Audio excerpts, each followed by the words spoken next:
मैं Nikhil Garg, Sanwariya concept classes, faculty of physics. आदाब, सत श्री अकाल, नमस्कार, प्रणाम आप सभी को। तो मेरे प्यारे प्यारे बच्चों, आज हम आपके 11th क्लास का फिजिक्स का फाउंडेशन कोर्स स्टार्ट करने जा रहे हैं। पूरी साल इस 11th क्लास की फिजिक्स में क्या क्या आएगा, 11th क्लास की फिजिक्स क्यों इतनी इंपॉर्टेंट है, why it is so important for your competition point of view.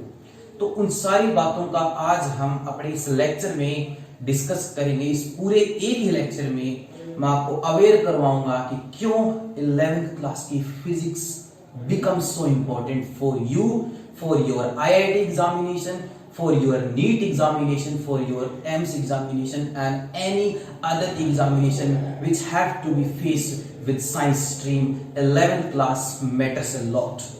क्यों है 11th क्लास की फिजिक्स पूरे कॉन्सेप्ट्स का बेस, जड़, नींव क्यों बोलते हैं? तो बड़ा ही अच्छी फिजिक्स है, बड़ी इंटरेस्टिंग फिजिक्स है, रियल फिजिक्स में मजा आता है। एक बात बताओ, आपको जस्ट फिजिक्स को समझना है या फिजिक्स में जीना है? देखो, फिजिक्स समझना अलग और फिजिक्स जीना अलग है। अगर फिजिक्स के साथ जीना सीख जाओगे, फिजिक्स को महसूस करना सीख जाओगे, ऑटोमेटिक फिजिक्स डीप मजा आएगा। वाह वाह वाह। तो बच्चों, वही काम है मेरा। काम आपको फिजिक्स में इंटरेस्ट क्रिएट करवाना है। My work has only to create a curiosity and interest in you with physics. I am here with love physics and to be love physics by you and by me. So let's start your +1 standard with physics. Okay? तो बच्चों, physics में क्या है? Batch 11th। Again I am repeating. चाहे बात करें IIT की, चाहे बात करें नीट की, और बात कर लो जी एम्स की, ठीक है? तो बच्चों, 11th क्लास की फिजिक्स को इतना स्ट्रॉन्ग बना लो, रात के 3 बजे भी उठ के अगर कॉन्सेप्ट पूछे ना तो टिप्स पे याद आ जाए। तो आईआईटी, नीट, एम्स कोई भी एग्जामिनेशन हो, +1 के कॉन्सेप्ट्स बहुत मैटर करेंगे। अगर आपके +1 के कॉन्सेप्ट्स बड़े स्ट्रॉन्ग हैं तो ऑटोमेटिक आपका लेवल फिजिक्स में बड़ा ही इंटरेस्ट होगा, इतना एडवांस लेवल बनेगा, +2 की फिजिक्स बड़े ही मजे से समझ में आएगी। अगली जो क्लास की फिजिक्स है बड़ी रियल फिजिक्स है, ऑटोमेटिक जो है वो आपको समझ में आएगी, आसान फिजिक्स है। +1 की फिजिक्स और +2 की फिजिक्स में डिफरेंस इतना है, +2 की फिजिक्स को हम फील करते हैं और +1 की फिजिक्स बच्चों रियल फिजिक्स है। इसमें हमें सारी चीजें हमारे सामने होती हुई नजर आती हैं। Yes, this is physics. तो क्या है बेसिक डिफरेंस, वो हम अपने जब चैप्टर में आएंगे तो हम उसका अच्छे से डिटेल में डिस्कस करेंगे। लेकिन आज के इस लेक्चर का जो मेन पर्पज है मेरा, आप सभी के सामने पूरे इस सिलेबस का 11th क्लास की फिजिक्स का सिलेबस एक नजर में माइंड में फिट करवा देना। क्यों? क्योंकि बड़े बुजुर्गों ने कहा है कि, या एक कहावत सुनी होगी आपने, जब भी चोर चोरी करता है, बड़ी इंटरेस्टिंग बात है, ध्यान से सुनो। जब चोर चोरी करेगा, उसको पता है कि मुझे इस घर से कुछ मिल सकता है, या यहाँ से मेरा एक बड़ा जो है जैकपॉट लग सकता है, बड़ी लॉटरी लग सकती है अगर मैं यहाँ चोरी करूँ। तो चोर उस घर में चोरी करने के लिए सबसे पहले उस घर के आस पड़ोस में जानकारी लेगा, कितने बजे आऊं, कितने बजे सुनसान रहता है, घर में कितने मेंबर है, कहाँ क्या है। तो इसका मतलब चोर चोरी करने के लिए उस घर के कॉन्सेप्ट्स को चुरा है, तब जाके उसकी चोरी का कॉन्सेप्ट जो है स्ट्रॉन्ग होगा। बड़ी अच्छी बात की सर। तो उसी तरीके का हम सराउंडिंग से एग्जांपल उठा के फिजिक्स पे लगा दें। अगर आपको +1 और +2 की फिजिक्स सीखनी है तो इसके कॉन्सेप्ट्स को सीखने, अंदर जाने से पहले इनके बारे में जानो। क्या है फिजिक्स, क्या आने वाला है, मेरे को क्यों पढ़ना, 2 साल फिजिक्स में है क्या? तो एक इंटेलिजेंट स्टूडेंट की खास बात होती है कि अपना पूरा सिलेबस गो थ्रू करने से पहले, डिटेल में जाने से पहले, वो बच्चों हर एक चैप्टर का यूनिट, उसका नेम, जितनी इंफॉर्मेशन उसके नेम में छुपी है वो सारी की सारी निकालने की कोशिश करता है। क्या ये चैप्टर कहता है, अगली वाला चैप्टर क्या कहता है, थोड़ी थोड़ी इंफॉर्मेशन डिटेल में जानने से पहले वो अपनी पास रखता है। क्यों? क्योंकि जब क्यूरियोसिटी होती है तो मजा आता है उस चैप्टर की डिटेल पढ़ने। तो वही काम आज हम कर रहे हैं। तो आपके सिलेबस पूरे +1 के फिजिक्स का सिलेबस मैं आज आपके साथ डिस्कस कर रहा हूं एट ए ग्लेंस। तो let's start your physics syllabus with Nikhil Garg सामान्य concept classes. Again welcomes you. तो बच्चों, आपका जो पहला चैप्टर है फिजिक्स में, starting with an interesting chapter for your interest only. ये चैप्टर कोई आईआईटी नीट एम्स कहीं नहीं आता, लेकिन पढ़ना पड़ेगा इस चैप्टर। क्यों पढ़ना पड़ेगा? फिजिक्स जीनी है, फिजिक्स सीखनी नहीं है, क्योंकि जियोगे तो ऑटोमेटिक फिजिक्स समझ में आएगी। फिजिक्स के साथ जीना, फील करना। तो बच्चों, फिजिकल जो वर्ल्ड है, नाम से ही क्लियर है, as its name clarify, physical world, भौतिक संसार। तो हमें इस संसार को समझना है, इस फिजिकल वर्ल्ड को समझना है। बेसिकली ये जो चैप्टर है, आपको ये चैप्टर पूरे 2 साल की फिजिक्स का कोर्स का मतलब समझाएगा कि +1 और +2 2 साल फिजिक्स में क्या आने वाला है। ये अकेला चैप्टर आप उन दोनों कोर्स की, उन दोनों क्लास की इंफॉर्मेशंस दे देगा। एक ही चैप्टर में आपको पता चल जाएगा क्या +1 में आने वाला है, क्या +2 में आने वाला है, इन दोनों के बीच में डिफरेंस क्या है। तो बेसिकली अगर हम एक सेंटेंस में बोलूं, this is a zero chapter. इसको बच्चों हम जीरो चैप्टर भी बोलते हैं। जीरो, क्योंकि किसी भी काम की शुरुआत, किसी भी काम का श्री गणेश हम जो है वो जीरो से करते हैं। कोई भी काम हो, टीचिंग का काम हो, स्टूडेंट का काम हो, किसी भी फील्ड का, किसी भी प्रोफेशन का काम हो, तो बच्चों जीरो से शुरुआत होती है। तो सपोज करो कि आज आप जीरो से शुरुआत कर रहे हो, तो फिजिकल वर्ल्ड, हर काम की शुरुआत जीरो से होती है। फिजिक्स भी जीरो से ही कर रही है, ठीक है ना।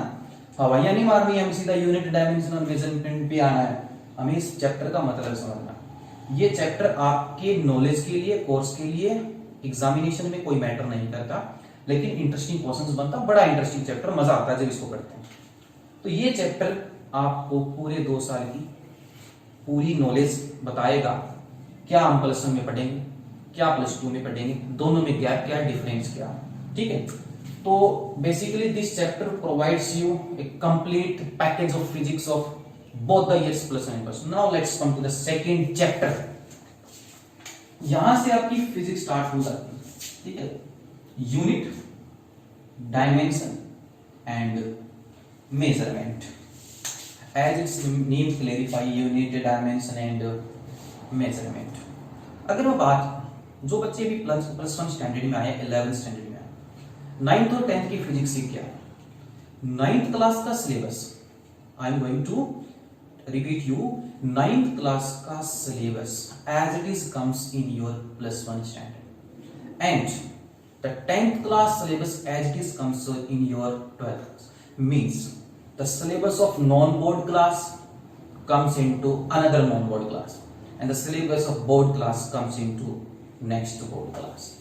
तो 9th class की फिजिक्स ही आपकी +1 की फिजिक्स है। अब बात आती है यूनिट, डायमेंशन और मेजरमेंट की।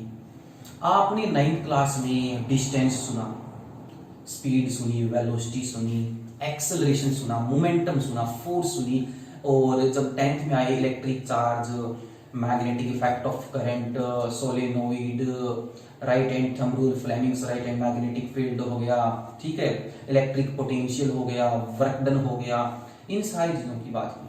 तो फिजिक्स में जिन भी चीजों की बच्चों बात करते हैं, वो होती है हमारी फिजिकल क्वांटिटीज। क्या होती है? जैसे सपोज करो, मैं एक एग्जांपल लेता हूं।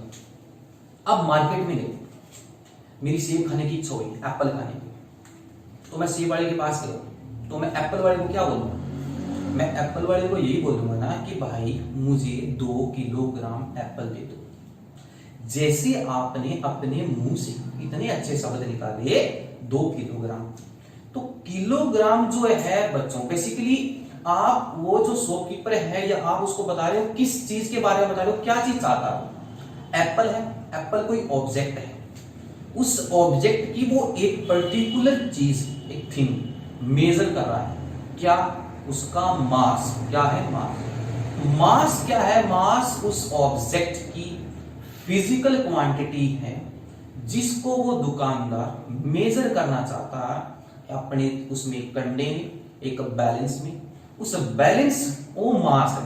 अब मास को हम किस में मापेंगे? मास को मापने के लिए किलोग्राम है, ग्राम है, ये है। तो साइंटिस्ट लोगों ने एक ऐसा स्टैंडर्ड फिक्स किया है जिसको पूरा विश्व एक चीज में माप सके। चाइना वाले, इंडिया वाले, इंग्लैंड वाले, अमेरिका वाले, कहीं भी दिक्कत ना हो मास को means I am going to tell your SI unit. तो शॉपकीपर उस किलोग्राम जो है वो मास की यूनिट है एसआई, वो सेब को माप रहा है 2 किलो, वो उसकी न्यूमेरिकल वैल्यू है कि तुझे सेब कितना चाहिए, तुझे 2 की अमाउंट में चाहिए, 3 की अमाउंट में, 2 किलोग्राम। तो किलोग्राम बेसिकली जो है वो एक फिजिकल क्वांटिटी है। इसी तरह के एग्जांपल सपोज करो कि हम डे टू डे लाइफ में कपड़ा खरीदना चाहते हैं। एक शॉपकीपर के पास गया, मैंने बोला कि मुझे 2 मीटर कपड़ा चाहिए। तो जैसे आपने बोला 2 मीटर का, वो एक लंबा फित्ता मार के उसके बराबर में 2 मीटर का कट करके दे देगा, ले भाई दो 400 रुपए का, ठीक है ना। तो जैसे ही 2 मीटर बोला और मीटर जो बोला बेसिकली क्या माप रहा है? उस क्लॉथ की एक लेंथ माप रहा है, एक लंबाई माप रहा है। तो लेंथ क्या है? जिस तरह से मास एक फिजिकल क्वांटिटी है, उसी तरह से लेंथ भी एक फिजिकल क्वांटिटी है। तो मींस हम इस चैप्टर में बात करेंगे +1 और +2 इन 2 साल में कौन कौन सी फिजिकल क्वांटिटीज आने वाली है। मोशन है, distance, speed, velocity, acceleration, momentum, force, work, energy, power, ठीक है। रोटेशनल मोशन आएगा, ग्रेविटेशन आएगा उसके अंदर, फिर thermodynamics, oscillation, kinetic theory of gases आएगी, +2 magnetic charge, magnetic effect of current, resistance, Ohm's law. फिर हम बात करेंगे +2 के अंदर ऐसे ऐसे बढ़ते जाएंगे। तो मतलब 2 साल हमें झेलना है इसको, फिजिकल क्वांटिटीज को। और फिजिकल क्वांटिटीज को ही पढ़ना तो फिजिक्स है, ये भौतिक चीजें तो है हमारी, यही तो हमारी फिजिक्स है, फिजिकल क्वांटिटी। तो इस फिजिक्स में एक बात बताता हूं, जितने भी हमारे साइंस के पापा लोग आए हैं, पापा लोग हमारे तो साइंस के पापा लोग ही हैं, ये आइंस्टीन है, न्यूटन है, टेस्ला है, जितने भी साइंटिस्ट आए, फिजिक्स में कभी भी बात हवाइयां में नहीं करते, हवा में नहीं करते। अगर किसी ने कोई चीज बात प्रूफ की है ना, तो उन्होंने उसका एक मैथमेटिकल मॉडल भी दिया है, उन्होंने एक फॉर्मूला भी दिया है।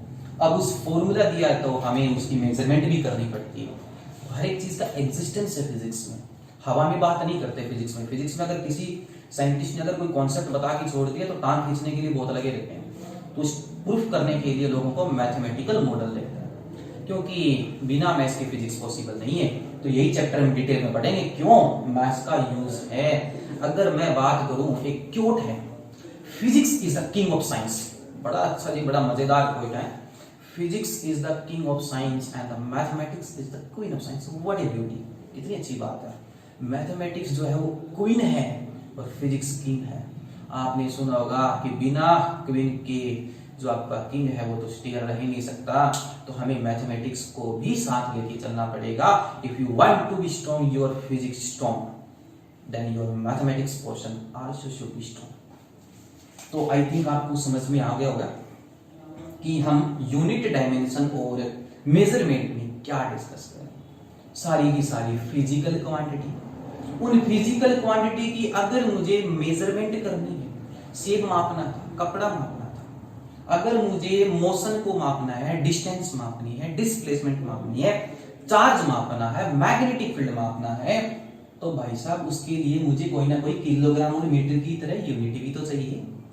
अगर उसकी यूनिट है तो उसकी लेंथ ब्रेथ हाइट भी होगी, तो उसकी डायमेंशन भी होगी, और जिसकी यूनिट होगी उसकी डायमेंशन होगी, उसका फॉर्मूला होगा। तो we can do the measurement also, तो माप तोल भी कर सकते हैं। ये दुनिया माप तोल की है, ठीक है। तो लॉकडाउन की छुट्टियों का मजा उठा रहे होंगे। ये मजा नहीं है एक्चुअली, ये हमारे ही फायदे के लिए, ठीक है, ठीक है। भी आप इंजॉय के साथ अपना एजुकेशन वाला जो एकेडमिक है वो घर बैठे स्ट्रॉन्ग कर सकते हो।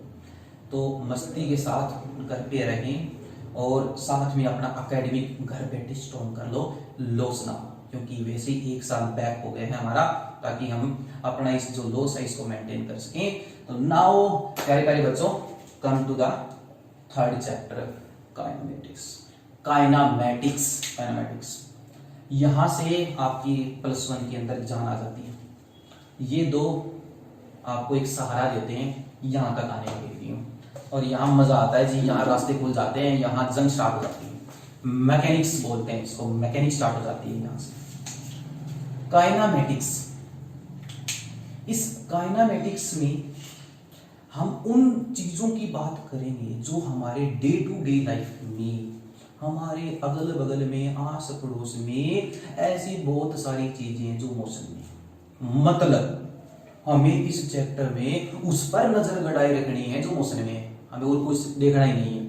चाहे वो मोशन है ह्यूमन बीइंग का हो, चाहे वो मोशन एक गाड़ी के टायर का हो, चाहे वो मोशन एक सिंपल पेंडुलम का हो, चाहे मोशन एक व्हील का हो, चाहे डिस्क का हो, चाहे प्लेनेट्स का हो, गैलेक्सी का हो, कहीं का हो, मतलब मोशन होना चाहिए, कोई चीज चलती हुई नजर आनी चाहिए, घूमती हुई नजर आनी चाहिए, ओसिलेट करती आनी चाहिए, ठीक है। तो काइनामेटिक्स जो है वो हमें मोशन के बारे में बताएगा। आगे जाके इसको हम 2 कैटेगरी में डिवाइड करेंगे, मोशन इन 1 डायमेंशन।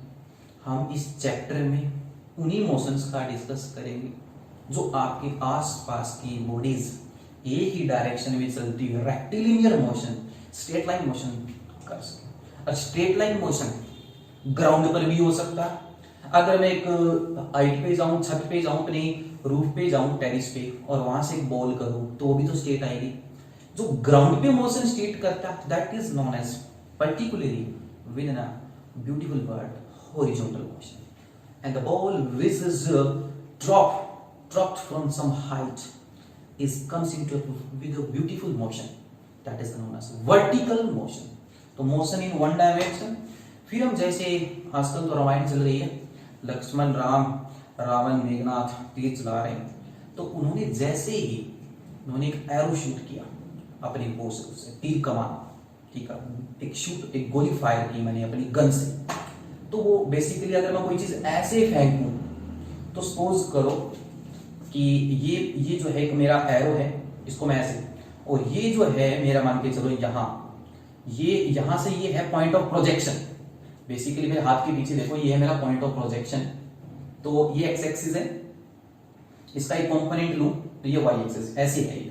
अब सपोज करो यहाँ एक वाई एक्सिस है, इसके बीच में एक्स और वाई के बीच में ये मेरा प्रोजेक्टर है, तो मैंने जैसे इसको फेंका तो आगे भी चली और बॉडी ऊपर भी उठी। जब ऐसा मोशन हो जिसमें बॉडी स्ट्रेट भी चले, ऊपर भी उठे, 2 टाइप के मोशन साथ हो, उसको बोलते हैं motion in plane, motion in 2D, जिसमें एक्स कोऑर्डिनेट भी टाइम के साथ चेंज हो, जिसमें वाई कोऑर्डिनेट भी टाइम के साथ, that motion is particularly known as motion in 2D और मोशन इन प्लेन। बहुत अच्छे, मजा आ रहा है, ठीक है, मुझे भी आ रहा है, आई होप आपको भी आ रहा होगा, ठीक है। तो मजे के साथ फिजिक्स समझनी, जीना फिजिक्स में। तो ऐसे गया और ऐसे पढ़ा, तो क्या हुआ, तो इसने एक्स को भी कवर किया और ऊपर भी उठी, तो इसने ट्रेजेक्ट्री बनाई ऐसा, ये ट्रेजेक्ट्री ऐसे कर्व्ड बनाया उन्होंने, और भाई इसमें तो मैथ्स लग गया ऐसा। तो भाई मैंने शेप देखी है मैंने मैथ्स में, पैराबोलिक, तो पैराबोलिक मोशन। तो बेसिकली हम इस चैप्टर में बच्चों उन्हीं बात करेंगे ऑब्जेक्ट्स की तो आपको मोशन कर देना चाहिए, motion in 1D, motion 2D, laws of motion, बड़ा एक खतरनाक chapter for your numerical point of view and competition point of view.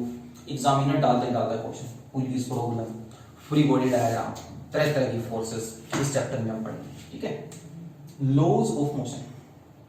अब कई बच्चे क्वेश्चंस पूछते हैं, many students ask a particular question with this before starting this 2 units. अगर थोड़ा बहुत भी दिमाग है तो बच्चे स्टार्ट करने से पहले क्वेश्चन पूछेंगे। मैंने बोला इस चैप्टर में उन चीजों का जिक्र करेंगे जो मोशन में होंगे, और इस चैप्टर में भी हम उन्हीं ऑब्जेक्ट्स की स्टडी करेंगे जो मोशन में होंगे। तो मुझे एक बात समझ में नहीं आती कि सर ठीक है कि आपने बोला कि इस चैप्टर में हम उन ऑब्जेक्ट्स के ऊपर निगरानी रखेंगे जो मोशन में, और इसमें भी हम उन्हीं की स्टडी करेंगे जो मोशन में, तो इसको काइनेमेटिक्स और इसको लॉज ऑफ मोशन, फर्क है, बहुत बड़ा फर्क है। और वो भी फर्क होता है, अगर छोटा सा भी फर्क हो ना तो बड़ी चीज बन जाती है, ठीक है ना।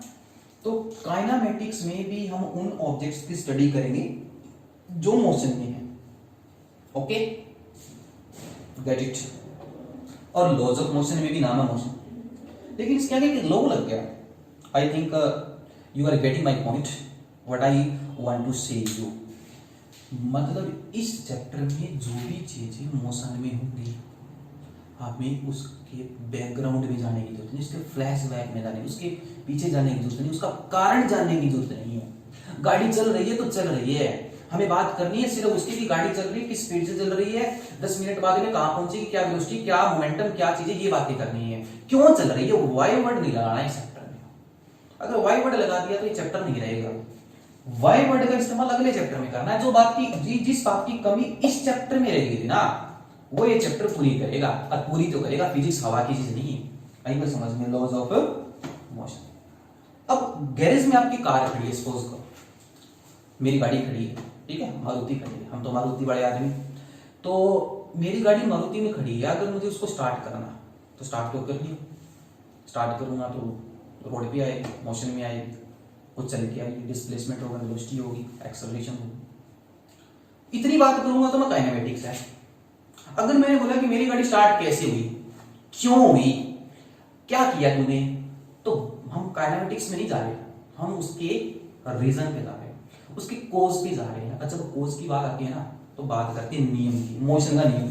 मतलब एक्चुअली इस यूनिट में बात करेंगे, जो भी चीज आप मोशन में बता रहे हो उस मोशन का कारण क्या है जी, बताओ, वो तो बताओ हमें, लॉज ऑफ मोशन, ठीक है।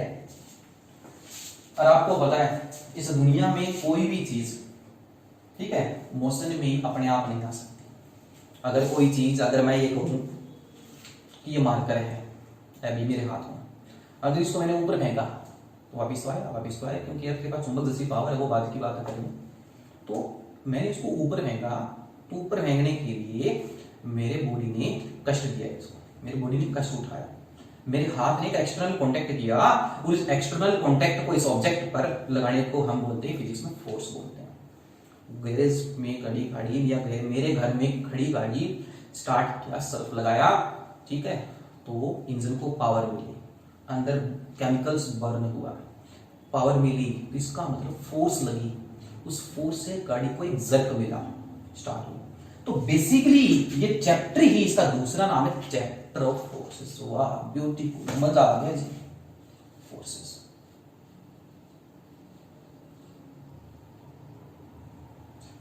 ठीक है, इतना अच्छा चैप्टर है ये फोर्सेस का, जिसमें हम तरह तरह की फोर्सेस पढ़ेंगे, normal reaction, gravitational force, frictional force, bending of road, turning on the road, ठीक है, एंगल ऑफ रिपोज, सारी चीजें बात करेंगे। बड़ा इंटरेस्टिंग चैप्टर है, laws of motion and forces ना।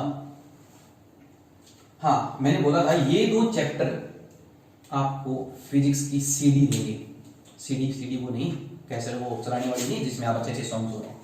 सीडी का मतलब आपको चढ़ने का एक सहारा देंगे, फिजिक्स के कॉन्सेप्ट पर चढ़ने के लिए, चुराने के लिए, चोर की तरह, ठीक है ना। कई बार चोर बनना भी जरूरी होता, लेकिन ठीक है, इसको सीरियस मत लीजिएगा, चोर नहीं बनना है हमें, ठीक है ना। चोर के कॉन्सेप्ट को चुराना है, कॉन्सेप्ट चुराना है, ठीक है ना, उसका सही तरह से यूज करना है।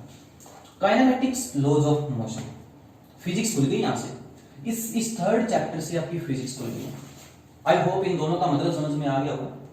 इसमें बात करेंगे वाई की, इसमें बात करेंगे विदाउट वाई से, इसमें बिना मोशन का कारण जानेंगे, इसमें मोशन का कारण जानेंगे। ये फोर्सेस का चैप्टर है, ठीक है, जिसमें फ्रिक्शन आएगा, तरह तरह की इक्वेशंस की बात करेंगे। इसमें हम अगला चैप्टर आते हैं, जब हम डिटेल में पढ़ेंगे तो और मजा आएगा, लेकिन वो तो मैंने आपको बता दिया कि आज की इस लेक्चर का मतलब ही है आपको पूरी +1 की फिजिक्स से एक लेक्चर में अवगत करवा दूं, अवेयर करवा दूं, क्यों पढ़नी फिजिक्स, किस चैप्टर में क्या पढ़ना है। Something knowledge has to be stored in your mind with the name of the chapter, ठीक है। Come to the fifth chapter, work, energy and power. Work, energy and power, sir ये क्या हुआ, काम, ऊर्जा, ताकत, ये कहीं ना कहीं एक दूसरे से इंटरकनेक्ट ही है। वर्क है, एनर्जी है, पावर है, सर समझ में नहीं आई, तीनों को अलग अलग लिखा, लेकिन मतलब तीनों का एक ही होता है। अगर मैंने किसी चीज पर काम किया तो बिना काम किया तो शरीर में कुछ ताकत होगी, कुछ एनर्जी होगी, तभी काम कर पाऊंगा, तो इनको अलग अलग क्यों डिफाइन किया? मतलब है इनका अलग अलग है। फिजिक्स में वर्क अलग है, साइंटिफिक डेफिनेशन से हम इनको अलग अलग डिफाइन करते हैं, लेकिन जब बात करते हैं फिजिकली तो एक जगह पर आके इकट्ठे हो जाते हैं। वर्क, एनर्जी एंड पावर, ठीक है। एनर्जी क्या है? एनर्जी है कैपेबिलिटी टू डू वर्क, काम करने की क्षमता को ही तुम एनर्जी बोलते हैं, ठीक है, एनर्जी।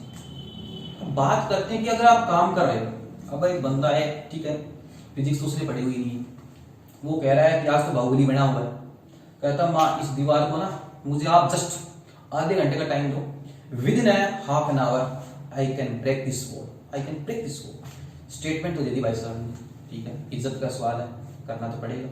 लग गया जी दीवार को पुश करने में, कह रहा है कि सर देखो मैंने इतनी ताकत लगा दी, इतनी ताकत लगा दी, एनर्जी लगा दी, फोर्स लगा रहा है 500 न्यूटन, 800 न्यूटन, 1000 न्यूटन, तो लगा हुआ पसीने पसीने हो रहा, जोर लगा रहा है, जोर लगा रहा है, लेकिन वो कह रहा है कि यार मैं काम तो कर रहा हूं, काम नहीं हो रहा, दीवार नहीं टूट रही। तो अब वो आया जिसने कुछ कॉन्सेप्ट पढ़ा हुआ 9th क्लास कवर कर, भाई जिस सेंस में, जिस बात में तो कह रहा है ना कि मैं उस पर काम कर रहा हूं, काम नहीं हो रहा, ठीक है ना, वो तेरी एनर्जी वेस्ट हो रही है। काम ऐसी जगह करो जहां उसका रिजल्ट मिले, रिजल्टेंट आए। फिजिक्स में हमें क्या चाहिए, काम करने से रिजल्टेंट आए। ये concept day to day life पे भी लगाना, हमें अपने आप पे भी लगाना, हमें अपनी एनर्जी को वहां लगाना जहां से आपको आने की उम्मीद होती है। वो तो बेवकूफ, उसको कोई समझा रहा है कि जो तू बॉल पे लगा रहा है वो एनर्जी है, वो फोर्स है, लेकिन वो दीवार में उस बॉल के अंदर कोई डिस्प्लेसमेंट नहीं आ रही। फिजिक्स कहती है किसी बॉडी पर वर्क तब होता है after applying a force, if there is a displacement occurs in that body, then you will say that work is to be done on that object. Okay, तो उसने बोले यार आपने तो मेरे दिव्य चक्षु खोल दी, मेरी आंखें खोल दी, अब पता चला कि वर्क वहां होता है जहां फोर्स लगाने से डिस्प्लेसमेंट आती है, तो वॉल पे तो हुआ नहीं, ठीक है। पावर क्या है, ठीक है, तो इस चैप्टर के अंदर हम जाएंगे तो डिटेल में पढ़ेंगे क्या आएगा इसके अंदर, conservative, non conservative, potential energy, kinetic energy, spring balance, सब कुछ पढ़ेंगे इसके अंदर हम, ठीक है। तो क्या है, we don't take too serious about it, what's detail income जो है, डिटेल में जो है वो क्या है वो उसकी जानने की जरूरत नहीं है, अभी जस्ट नाम में बात रखो, क्या नाम में क्या है, नाम में बहुत कुछ है, ठीक है ना।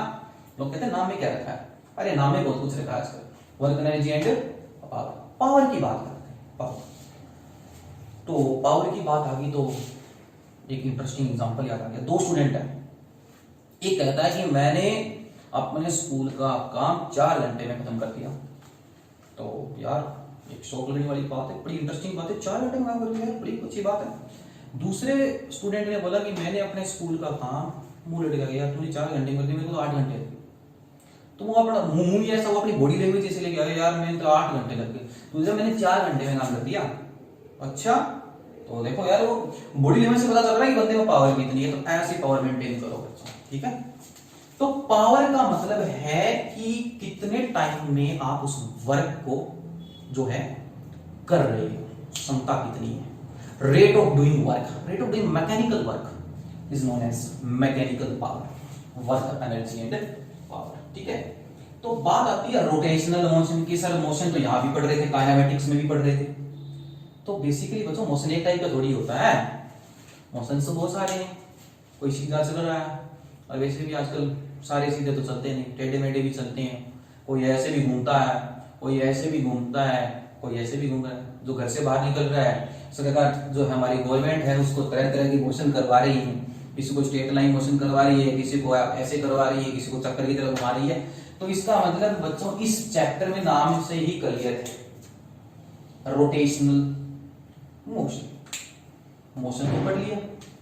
अब हमें इस चैप्टर में उन चीजों के मोशन की स्टडी करनी है जो किसी एक फिक्स एक्सिस के अबाउट किसी स्पीड से रोटेट करती हुई नजर आती है, ऐसे सर्कुलर मोशन, रोटेशनल मोशन, ऐसे चक्कर की तरह काटती नजर आती है। आई बस समझो।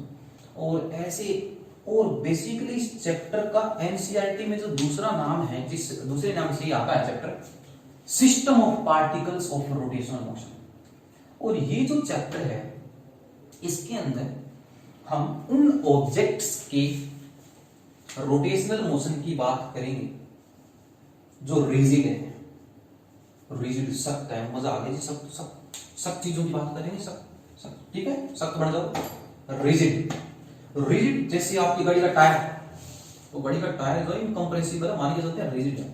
उसके गाड़ी के टायर का एक कोने से लेकर दूसरे कोने तक के पार्टिकल की जो डिस्टेंस है वो चेंज नहीं हो सकती जब गाड़ी चलेगी, तो फिक्स रहेगी, रिजिड है, ठीक है ना, कंप्रेस करने पर भी नहीं होगा। रिजिड चीजों के बारे में पढ़ के चलेंगे, चाहे वो आपकी व्हील्स हो, व्हीकल की व्हील्स हो, द व्हीकल, आपके पास एक डिस्क हो, आपके पास एक ट्रायंगुलर शीट और लेमिना हो, रेक्टेंगुलर हो, स्फीयर हो, सो जो आपका होलो हो सकता है, सॉलिड हो सकता है, आपके पास एक रिंग हो सकती है, रोड हो सकती है।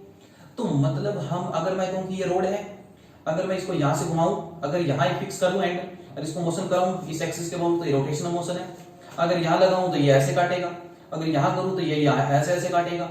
आई बात समझ में? तो एक जब भी इस मोशन, इस चैप्टर में बात होगी ना, तो भाई एक फिक्स एक्सिस की बात होगी। इस बॉडी में अगर कोई भी धुरी बोलते ना इर्द गिर्द घूमना, अर्थ रिवॉल्व अराउंड द सन, ठीक है, moon revolves around the earth, तो एक बॉडी किसी दूसरे के इर्द घूम रही है। इस चैप्टर में that is known as axis of rotation.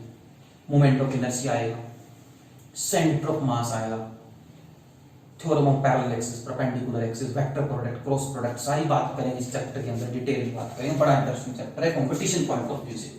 IIT NEET exam में कहीं से कोई एग्जाम उठा लो, इसका क्वेश्चन पक्का आना ही आना है। बात करते हैं ग्रेविटेशन की, नाम से ही क्लियर, ग्रेविटेशन आज की बात तो है नहीं, 9th क्लास में भी कहीं ना कहीं इसका पढ़ के आए हो। ये जो पढ़ रहे हो ना, एक बात होता है, +1 की जो फिजिक्स है ना, ये कोई नई फिजिक्स थोड़ी है, ये कोई ऐसी फिजिक्स थोड़ी जो रिसेंटली डिस्कवर हुई 10 या 15 सालों, 20 सालों, 25 सालों, 30 सालों, 50 सालों में। ये ओल्ड फिजिक्स है, हमारे बुजुर्ग की फिजिक्स है, बुजुर्गों की फिजिक्स है, और बुजुर्गों का तो आदर सत्कार जो है वो भी करना पड़ेगा, अनादर तो कर नहीं सकते। ओल्ड फिजिक्स है, क्लासिकल फिजिक्स बोलते हैं, न्यूटोनियन फिजिक्स बोलते हैं, न्यूटोनियन मैकेनिक्स बोलते हैं, कहीं से भी याद रख लो, physics, classical physics, old physics, Newtonian mechanics, ये सारे, ठीक है ना, एक ही वर्ड्स, सारे ये फिजिक्स के एक ही वर्ड्स हैं रिलेटेड है +1 के। तो ये बातें आज से 1700 के अंदर डिस्कस हो चुकी है, 1700 के बाद में सारे न्यूटन टाइम के, न्यूटन भाई साहब के टाइम की, ठीक है ना, गैलीलियो न्यूटन इनके टाइम के। तो ग्रेविटेशन नाम से क्लियर है, 9th क्लास में पढ़ के आए हो, जब कोई चीज फेंकते नीचे आती है, ऊपरी क्यों नहीं जाती। सेब, न्यूटन साहब जब पेड़ के नीचे बैठे थे, सेब खाया थोड़ी था, हम होते तो खा जाते, उन्होंने सेब खाया नहीं, सेब को चेक किया, नीचे क्यों आया, ऊपर क्यों नहीं गए, ऐसा क्या गलती पर, दोबारा देखा कोई चीज, क्या सिर्फ सेब ही आता है क्या, तो उन्होंने अपने लैब के अंदर भी बहुत सारे एक्सपेरिमेंट किए। तो he continuous with a large number of experiments and comes with a final result that earth has some magnetic like power, earth has some attractive thing, earth के पास कुछ अद्भुत है, कुछ देवी शक्ति, कुछ पावर है, जिसकी वजह से जैसे मैं कहा नीचे आ गई, ठीक है, ऊपर नहीं गई। इसका मतलब ग्रेविटेशन, न्यूटन, लोग तो कहते हैं वैसे न्यूटन का चैप्टर है ये, कि न्यूटन ने ग्रेविटेशन को खड़ा कर दिया, न्यूटन ही था जो ग्रेविटेशन को ले गया, न्यूटन ने ग्रेविटेशन को खोदा था, लेकिन सारा कंट्रीब्यूशन आप न्यूटन को भी नहीं दे सकते भाई, ठीक है ना। तो जिन लोगों ने अगर 5 या 10% काम किया तो हम उनको भी तो उभार के लेके आए ना।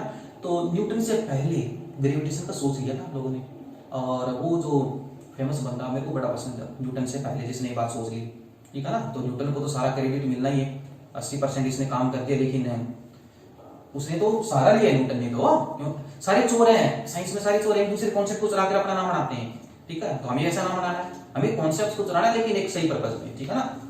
तो न्यूटन से पहले जो साइंटिस्ट था जिसने थोड़ा बहुत ग्रेविटेशन के बारे में थोड़ा बहुत ये मतलब बेसिक याद कर दिया, न्यूटन साहब का, तो न्यूटन साहब का तो काम ही आसान कर दिया,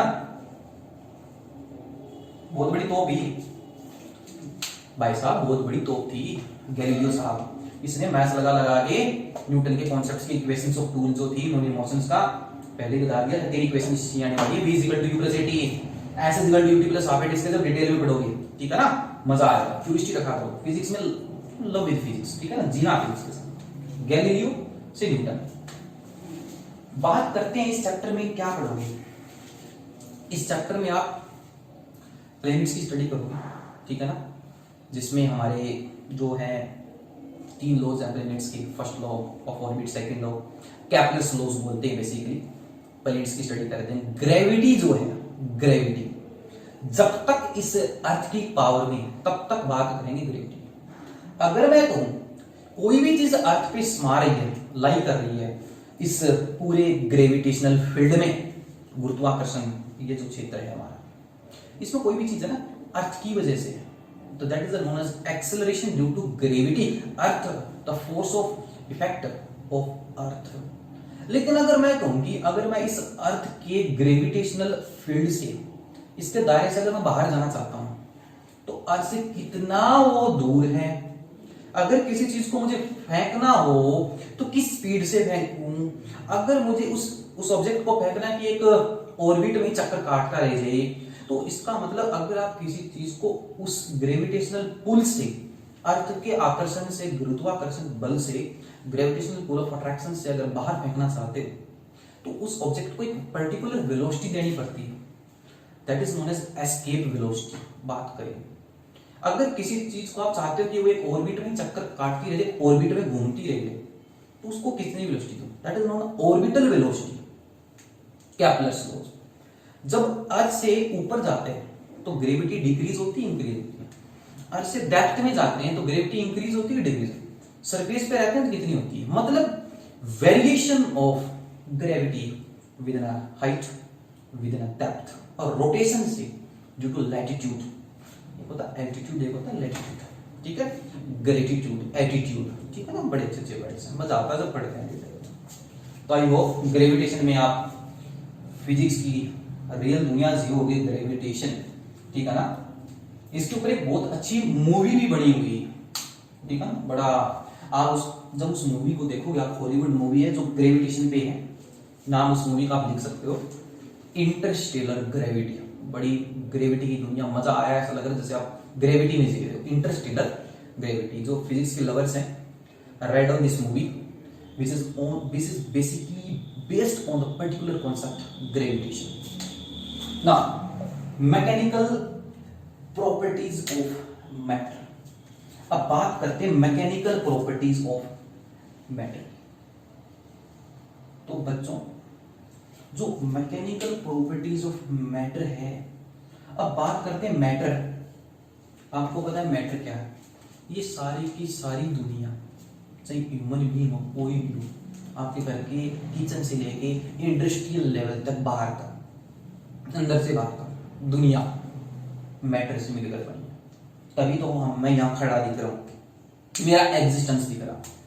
तो matter is anything that surrounds us, और matter is divided into three categories, solid, liquid and gas. तो बेसिकली ये जो चैप्टर है ना, इसमें हम बात करेंगे सॉलिड्स की, सॉलिड की। सॉलिड का सारा चिट्टा खोल देंगे इसका, ठीक है। सॉलिड क्या है? अगर मैं कहूं कि इस चैप्टर में सॉलिड्स की बात करोगे, प्रॉपर्टीज, सॉलिड में क्या है, सॉलिड में ऐसी क्या खास बात है, सॉलिड की क्या कैरेक्टरिस्टिक, ऐसे क्या गुण है सॉलिड में। अगर मैं बात करूं इस चैप्टर की थोड़ी सी भी, क्या इस चैप्टर में बेसिकली आने के वाला है। सपोज करो कि मैं एक आर्किटेक्चर हूं, ठीक है, या इंजीनियर हूं, तो मुझे पुल बनाना है, ओवरब्रिज बनाना है, तो उसमें गैस लेनी पड़ेगी, लिक्विड लेना पड़ेगा क्या? क्या मजाक करते हो आप? अरे भाई साहब, सॉलिड लेना पड़ेगा। तो उस सॉलिड को फर्स्ट हमारा क्वेश्चन तो सिलेक्ट हो गया कि सॉलिड लेंगे। अब उस सॉलिड को लेंगे, अब वो जो ओवरब्रिज बनाने में जो सॉलिड लिया है, अब उसके अंदर जाओगे, जो मैंने सॉलिड लिया है बाकी सॉलिड के कंपैरिजन में ये क्यों अच्छा है, तभी तो ओवरब्रिज बनाया, तभी तो लोग उसके ऊपर 100 साल 200 साल चल लेते हैं, गाड़ियां चली थी जिनमें ओवरब्रिज के ऊपर इतने टन्स लगेज लेके, इतने टन में ह्यूमन बीइंग्स भी चलते हैं, व्हीकल्स भी चलते हैं, बड़े बड़े सामान की गाड़ियां भी चलती हैं। तो फ्लेक्सिबिलिटी है ना, फ्लेक्सिबिलिटी वो सॉलिड के ऊपर डिपेंड करती है, उसके नेचर पर डिपेंड करती है कि उस सॉलिड के अंदर क्या ऐसी प्रॉपर्टीज हैं, उसकी थर्मल कंडक्टिविटी कितनी है, उसकी इलेक्ट्रिकल कंडक्टिविटी कितनी है, टेंसाइल कितना, फ्लेक्सिबिलिटी कितनी है, डक्टिलिटी कितनी है, मेलिबिलिटी कितनी है, सारी चीजें डिस्कस करते हैं सॉलिड्स में, ठीक है। तो सपोज करो कि ये एक सॉलिड है, ठीक है। अगर आपके सामने कोई भी सॉलिड है, इसका मतलब एक परफेक्ट फॉर्म में होगा, एक शेप में होगा, एक रेगुलर शेप होगी, डेफिनेट शेप होगी, ठीक है। तो वो जो सॉलिड की डेफिनेट शेप होती है वो किस वजह से होती है? इसके अंदर एक रेगुलर अरेंजमेंट होती है एटम्स की, पीरियोडिक अरेंजमेंट होती है एटम्स की, जिसकी वजह से वो सॉलिड इस फॉर्म में आया। Once the arrangement of this atoms disturbed, their arrangement of atoms inside this solids gets distorted. किसकी वजह से? अगर मैं इसके ऊपर बाहर से कोई फोर्स लगाऊं तो इसके अंदर का ढांचा बिगड़ जाएगा, स्ट्रक्चर बिगड़ जाएगा, स्ट्रक्चर डिस्टॉर्ट हो जाएगा, डीफॉर्म हो गया। पहले फॉर्म था, after applying force the structure gets deformed. और डीफॉर्म होने से जो भी बात की मैंने सॉलिड की प्रॉपर्टीज की, कंडक्टिविटी, इलेक्ट्रिकल, थर्मल, टेंसाइल, सब कुछ बात करेंगे, लेकिन फोर्स लगाने के बाद बातें भी चेंज हो जाएगी। तो जब गाड़ियां चलेगी इस ओवर ब्रिज पे तो एक फोर्स ही तो लग रही है। जब नया नया पुल तैयार होता है तो प्रॉपर्टीज अलग होती हैं, जब यूज में आता है तो प्रॉपर्टीज अलग हो जाती हैं। तो बात करेंगे खुल के सॉलिड्स की, ठीक है। हाँ, जो फोर्स लगा रहे हो स्ट्रक्चर को डिफॉर्म करने के लिए, that is known as deforming force. तो इसमें बात करेंगे स्ट्रेस, स्ट्रेन, खिंचाव कितना, फोर्स कितना, प्रेशर कितना, सारी बात करेंगे, ठीक है। मजा आ गया? अगला चैप्टर है, ये तो बड़ा ही इंटरेस्टिंग चैप्टर है, ठीक है। ये भी एक शानदार चैप्टर है, ठीक है।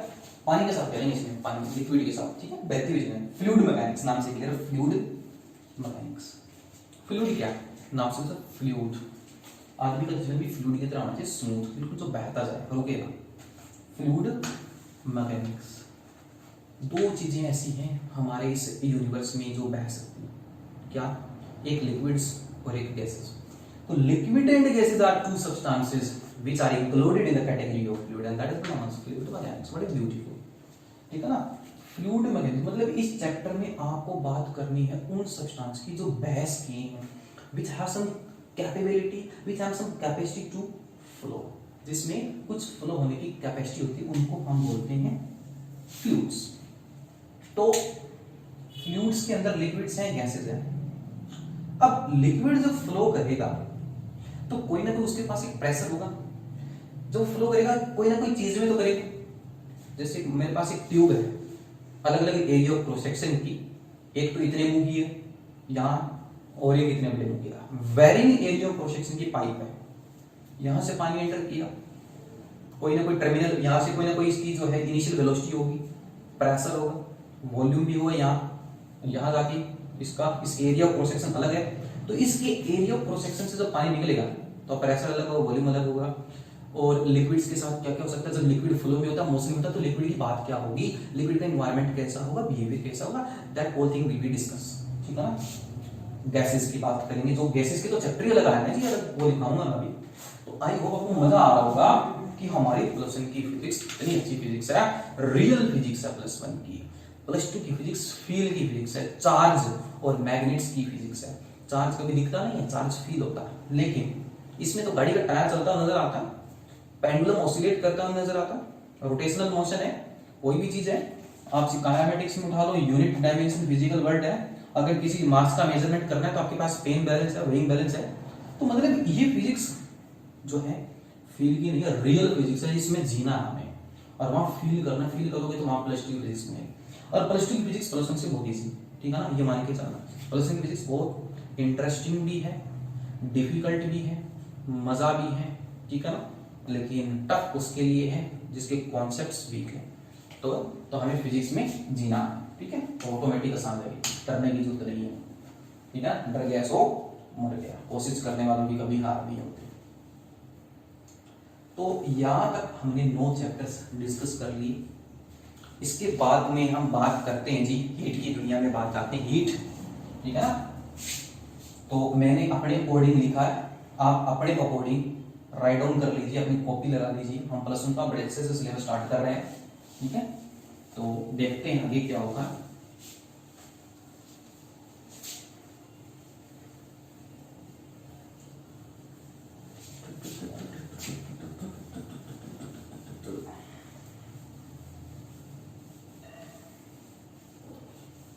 क्या दुनिया हो गई है, क्या टाइम आ गया है।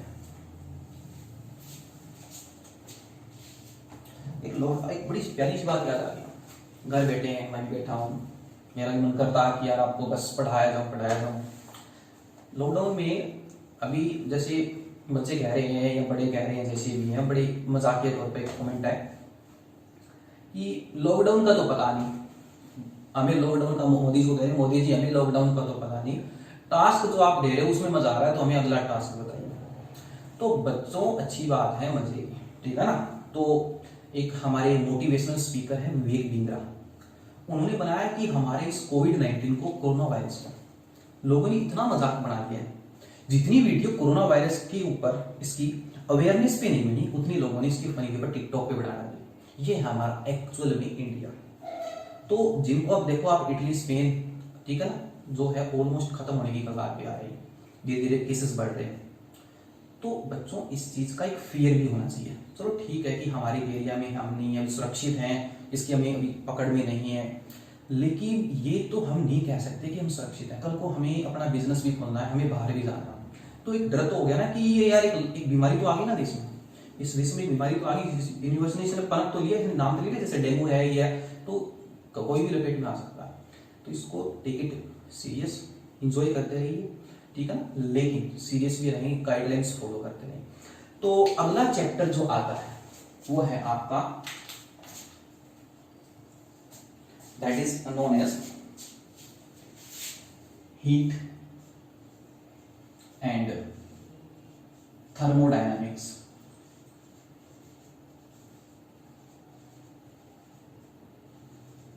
Heat and thermodynamics, as its name clarify, heat and thermodynamics. इस यूनिट में हम बात करेंगे जी हीट की दुनिया की बात करेंगे। हीट, थर्म का मतलब हीट होता है, ठीक है। और जो डायनामिक्स है, dynamics word represent about motion की।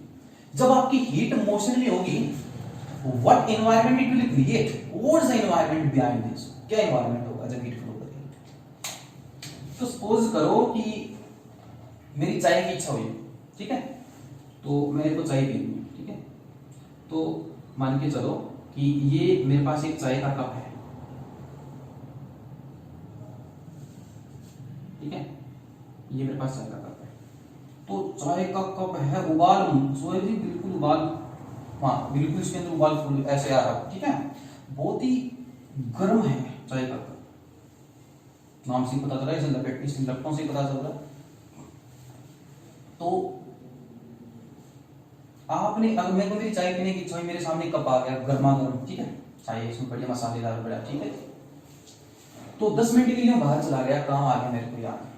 तो जब ये चाय का जो कप है, टेम्परेचर की बात करूं, तो इसके ऊपर हमारी इन्वेस्टिगेशन चल रही है, स्टडी चल रही है। तो ये हमारे रूम में है, रूम हमारी सराउंडिंग में है। तो सराउंडिंग टेम्परेचर कितना लेके चलते हैं, 25 से 27 के बीच में लेके वेरी कर लेता है, 27 भी बोलते हैं, 25 भी बोलते हैं। लेकिन अभी चाय का जो टेम्परेचर है इस कप का, वो बहुत ज्यादा है, 50-60 जितना मान सकते हो आप, बहुत उबाल रखा है, उबाल इसके अंदर वो फन रखा है। 10 मिनट के लिए बाहर गया, तो 27 मान लिया मैंने, रूम टेम्परेचर में 27 ही इसका हो गया, ये क्या था, ये क्या हो गया सर। तो इन्हीं बातों की बात करेंगे हम, हीट की। अपने आप तो ठंडा हुआ नहीं, इस चाय के कप में से कुछ ऐसी एनर्जी बाहर गई है। क्यों गई है? क्योंकि इस दुनिया को एक बैलेंस की जरूरत है। आज के टाइम में वो नीड ही हमें बैलेंस है, बैलेंस नहीं है दुनिया, ठीक है ना। तो चाय के कप का जो टेम्परेचर है वो सराउंडिंग के साथ इक्वल हो गया आफ्टर सम टाइम। क्यों? क्योंकि यहाँ दोनों का टेम्परेचर जो है वो इक्वल हो गया, ठीक है। तो जब चाय का गर्म, जो बिल्कुल चाय का कप हमारे सामने आया रेडी होगी, तो उसके पास टेम्परेचर है, उसके अंदर के मॉलिक्यूल्स इधर उधर जो है भाग रहे हैं, ठीक है ना, गर्मा गर्म। तो कोई ना कोई वॉल्यूम होगा इस कप का, कोई ना कोई प्रेशर होगा। तो प्रेशर, वॉल्यूम और टेम्परेचर, ये तीन ऐसे जो है वेरिएबल्स हैं, थर्मोडायनेमिक्स को समझने में हमारी हेल्प करते हैं। 3 state variables, temperature, volume, pressure. आई बात समझ में? जैसे ही 10 मिनट बाद में आया तो कुछ अलग है, तो यहाँ टेम्परेचर भी अलग हो जाएगा, वॉल्यूम भी अलग हो जाएगा, प्रेशर भी अलग हो जाएगा। तो बच्चों बात करेंगे हम इसमें कंप्लीट अबाउट हीट। हीट की कॉन्सेप्ट्स की बात करेंगे, हीट से क्या हो सकता है, temperature, pressure, volume, internal energy, enthalpy, entropy, गिव्स फ्री एनर्जी, इन सारे की बात करेंगे। लॉज ऑफ थर्मोडायनामिक्स, जब हीट एक सिस्टम से दूसरे सिस्टम में जाती है, मिक्स करते हैं, temperature, pressure, volume, work, energy, सब इन चीजों पर क्या प्रभाव पड़ता है।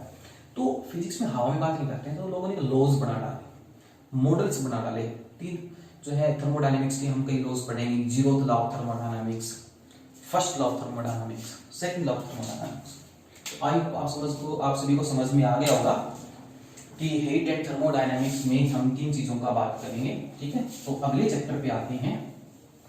लास्ट के 2 चैप्टर और रहेंगे हमारे, फिर हमने पूरी +1 की फिजिक्स को आज की इस लेक्चर में डिटेल में जाने से पहले थोड़ा बहुत जान लिया। ठीक है ना, थोड़ा बहुत क्या काफी कुछ जानिए, क्यूरियोसिटी होगी आपको। अगला जो चैप्टर है उसको हम शॉर्ट में बोलते हैं के टी जी,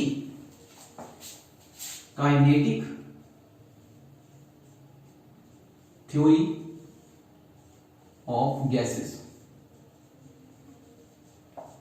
तो काइनेटिक का मतलब क्या है मोशन? इससे पिछले 2 चैप्टर्स में, एक में हमने सॉलिड की पूरी डिटेल स्टडी करेंगे, अगले में हम बात करेंगे लिक्विड्स की, लिक्विड्स के मोशन की, थर्मोडायनेमिक्स। और इस चैप्टर में बच्चों हम बात करेंगे गैस के मोशन की। जब आपकी गैस मोशन में होगी तो क्या इन्वायरमेंट होगा, किन किन फैक्टर्स की बात करोगे, किन किन चीजों की बात करोगे, क्या करोगे, क्यों करोगे, कैसे करोगे, यही समझ है फिजिक्स। ठीक है, तो ये थी आपकी काइनेटिक थ्योरी ऑफ गैस। अगला जो चैप्टर है कंपटीशन पॉइंट ऑफ व्यू से, आईआईटी से, नीट से, AIIMS, most important, and that is known as oscillations and wave, oscillations and waves। ठीक है, oscillation भी एक पर्टिकुलर टाइप का मोशन है जो अब तक हमने डिस्कस किया, रोटेशनल, स्ट्रेट लाइन। oscillation क्या है और oscillations में हम किन चीजों की बात करेंगे? oscillation एक पर्टिकुलर टाइप का मोशन है जब बॉडी, कोई ऑब्जेक्ट आफ्टर सर्टेन और regular interval of time repeats its position, that is known as oscillatory motion. जैसे earth revolve around the sun, after fix time period it will repeat its position back. आई बात समझ में? ये pendulum है, यहां से ये यहां भी इसकी जो है ओरिजिनल पोजीशन है इक्विलिब्रियम पोजीशन, ऐसे गया, ऐसे आया, ऐसे गया, ऐसे, तो ये ऐसे ऑसिलेट करता रहता है। यहां से स्टार्ट किया, यहां, फिर यहां के एक चक्कर हो गया। टाइम नोट कर लेंगे, फ्रीक्वेंसी नोट कर लेंगे। तो ऑसिलेशंस में हम उन चीजों की बात करेंगे जो आपका पीरियोडिक मोशन करता है। पीरियोडिक नाम से क्लियर है। Earth revolve around the sun is a periodic motion.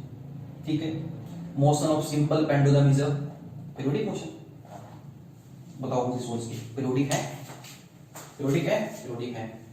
इसमें जिस बात की हम इस चैप्टर में बात करेंगे, उस जो कॉन्सेप्ट है, जो ये पूरा चैप्टर उसके ऊपर बेस है, जिसमें सिर्फ और सिर्फ उसी मोशन के ऊपर हम अपनी नजरें लगाए रखेंगे, that is known as SHM. इसको बोलते हैं simple harmonic motion. Simple harmonic motion ये ऐसा मोशन है जब बॉडी उसमें टू एंड फ्रो ऐसे पेंडुलम की तरह ऑसिलेट, आगे पीछे ऐसे मूव करती है। हम वही मोशन का डिस्कस करते हैं। एक होता है आपका पीरियोडिक मोशन और एक होता है आपका ओसिलेटरी मोशन। ओसिलेटरी मोशन वो मोशन होता है जो पीरियोडिक तो होता है, लेकिन साथ में ऐसा पेंडुलम की तरह ऐसे टू एंड फ्रो मोशन भी करे, टू एंड फ्रो। ठीक है, राइट एक्सट्रीम से लेफ्ट एक्सट्रीम से राइट एक्सट्रीम में ऐसा मोशन करे। तो all periodic motions are oscillatory, but all oscillatories are not periodic. ठीक है, पीरियोडिक जैसे earth revolve around the sun, चक्कर तो काट रही है, क्या ऐसा चक्कर काट रही है टू एंड फ्रो? नहीं, ये भी अपनी पोजीशन को एक फिक्स टाइम के बाद में रिपीट कर रहा है और अर्थ भी रिपीट कर रही है, वो तो पीरियोडिक हो गया, पीरियड हो गया। लेकिन ऑसिलेटरी वो है जो इस पर्टिकुलर टाइप का मोशन करे, एसएचएम करे, सिंपल हार्मोनिक। तो बेसिकली चैप्टर जो है, this chapter is basically all about SHM. इसकी mathematical equation, amplitude, time period, frequency, displacement, velocity, acceleration, इन सारी चीजों की बात करेंगे। सिंपल पेंडुलम, कंपाउंड पेंडुलम, इन सब की बात करेंगे। अगला चैप्टर वेव्स। ठीक है ना, वेव। वेव का आपने सुना होगा, वेव क्या है? तरह तरह की वेव होती है, there are different types of wave. Sound wave, ठीक है, +1 के अंदर हम पढ़ते हैं साउंड वेव होती है हमारी, और जब +2 में जाएंगे तो इलेक्ट्रोमैग्नेटिक वेव, रेडिएशन चार्ज और मैग्नेट्स की वजह से जो वेव हमारी निकलती है, इलेक्ट्रोमैग्नेटिक रेडिएशंस। तो वेव क्या है, कैसे वेव प्रोड्यूस होती है, मतलब क्या है, और वेव से क्या हो जाएगा, वो सारी बातें हम पढ़ेंगे इस चैप्टर में। बेसिकली आप दो ही टाइप्स की वेव डिटेल में पढ़ोगे, longitudinal wave and transverse wave. 9th class में थोड़ा बहुत आप सभी को आइडिया होगा लॉन्गिट्यूडनल और ट्रांसवर्स का, लॉन्गिट्यूडनल क्या है, ट्रांसवर्स क्या है। तो मजा आएगा जब बच्चों इसको हम इस चैप्टर को डिटेल में पढ़ेंगे, लॉन्गिट्यूडनल और ट्रांसवर्स को। अब इसमें एक सबसे बढ़िया जो टॉपिक आएगा आपका, वो आएगा डॉपलर इफेक्ट। बड़ा ही इंटरेस्टिंग टॉपिक है कंपटीशन पॉइंट ऑफ व्यू से, बट उसके न्यूमेरिकल बड़े अच्छे आते हैं, फ्रीक्वेंसी से related, observing frequency, apparent frequency. तो आई थिंक आप सभी को ये पूरा +1 का जो फिजिक्स का पैकेज था आज के इस लेक्चर में समझ में आ गया होगा, बड़े अच्छे से आएगा, मजे से आया होगा। तो आई होप, मैं यही उम्मीद करता हूँ कि नेक्स्ट लेक्चर से आप इसी रिदम से, इसी मोटिवेशन से मेरे साथ आप जुड़े रहेंगे। तब तक के लिए निखिल गर्ग का आप सभी को एक बार फिर से सलाम। इसी मस्ती के साथ, प्यार के साथ घर में बने रहिए, उछल कूद करते रहिए, फ्रेंड्स के साथ, अपने पेरेंट्स के साथ, भाई बहनों के साथ प्यार करते रहिए, और पढ़ाई भी करते रहिए, एकेडमी का भी लॉस ना हो, और फिजिक्स सीखते रहिए। Thank you to all of you, मिलते हैं अगले लेक्चर में।